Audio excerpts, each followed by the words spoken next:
Hey, hello everybody, my name is TrophyNut and welcome back to Bloodborne New Game Plus. I hate to say it, but I had a bit of issues with this recording and I lost the game audio, so this will be a shortened, condensed episode where I narrate everything that happened after the facts. So last time we killed Mikolash, the host of the nightmare, so we will be exploring the rest of Murgo's loft in this episode. So, we still don't know what the cause of the frenzy effect is, but we'll find out in a minute. Because when we venture out, I saw this weird bridge that I couldn't remember ever being there in one of my previous playthroughs.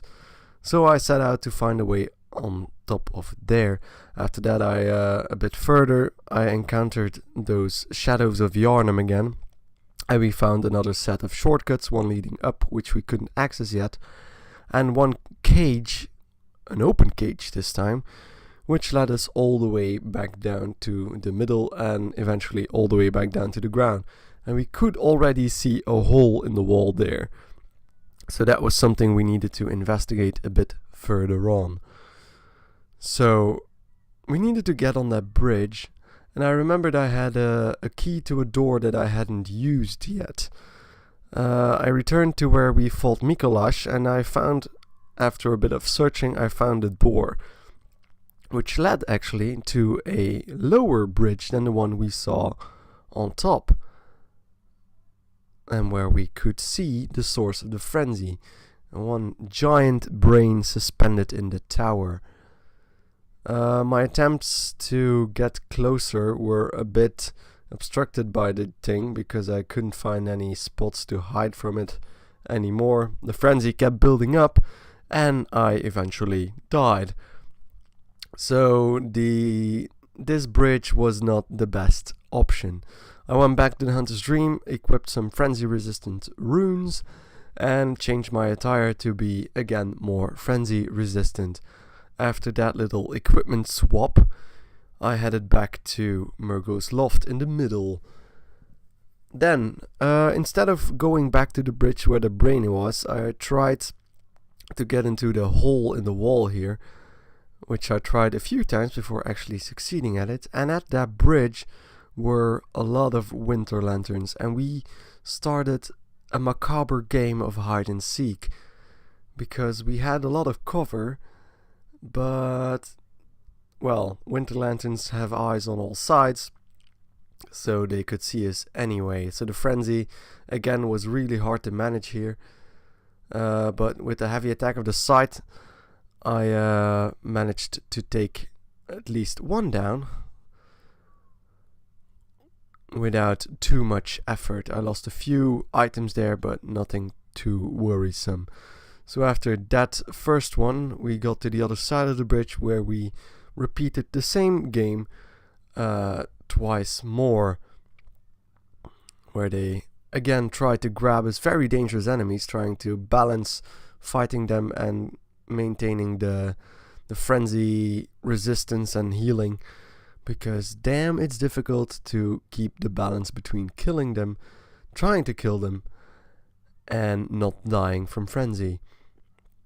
So after that, the winter lanterns were dead, we headed back into the building, where we were greeted with a lot of spiders, which instead of normal spider heads were bearing human heads. After those were easily dispatched, we got a bit further, and we eventually were led to a lever, which, if we used it, dropped our little, well, not so little, mother brain down a giant sinkhole, as you can see here.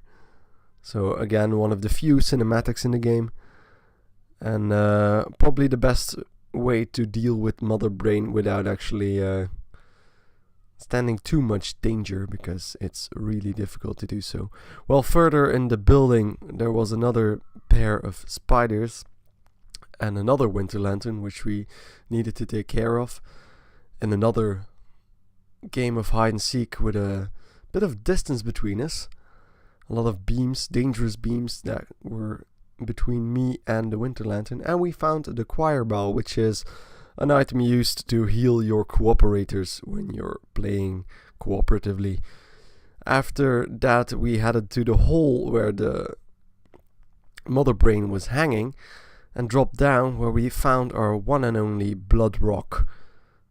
After a bit of research, we found that the elevator needed to go towards where Mother Brain landed had appeared where those, tin men were hiding, and those children were hiding. So after quite a long elevator ride down, we ended at a pitch black pit where nothing seemed to be able to light the room, not even a torch. But at the end of it, we found the creepy brain in all its glory.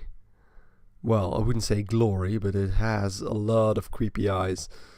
So this being a great one, I tried to communicate with it by using the make contact gesture.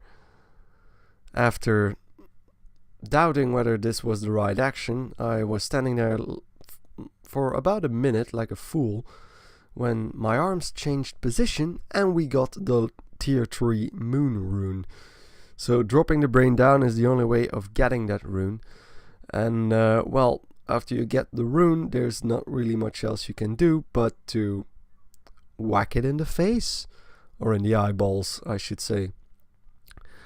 Well, Mother Brain has a huge amount of health. I think this took me about a minute and a half to take it down, but it doesn't do anything, so it's just a bit of tedious hack and slashing work. So after that, we head back up to continue our journey to the top of Murgo's loft. So yeah, these elevators only appear when you actually drop down Mother Brain, which why I was confused to why it was there. So after that, we upgraded my burial blade to level 10, which yielded my first on-screen trophy for, getting a weapon to level 10. After that amazing upgrade, we continued our path to finally deal with those shadows, but I wasn't long before I was invaded, before I could even kill one of those shadows. So I headed back to safety, to relative safety, and was immediately positioned face to face to Leato or something like that. I don't know how you should pronounce it. So after we greeted each other formally, as you do in From Software PvP matches, we started an epic battle which took quite a while, in which we healed, both of us healed a lot, but eventually I got him with a visceral attack, and that was that. So thank you, Leerto, to join my session, but unfortunately you didn't live to tell the tale. So after that he passed, and we could continue our way to start killing those Shadows of Yharnam. They look exactly the same as the boss fight we had, but are a bit more manageable than when they were actual bosses, so they don't take that many hits. So they're much more manageable than before. When we take out the last one on top, we come to another set of pigs, which of course, again in Bloodborne tradition, we fisted to death, which still is a very weird animation. After a bit of more exploration, we finally find the Bell Maiden, which we slaughter on the spot, but alas, she is protected by two shadows.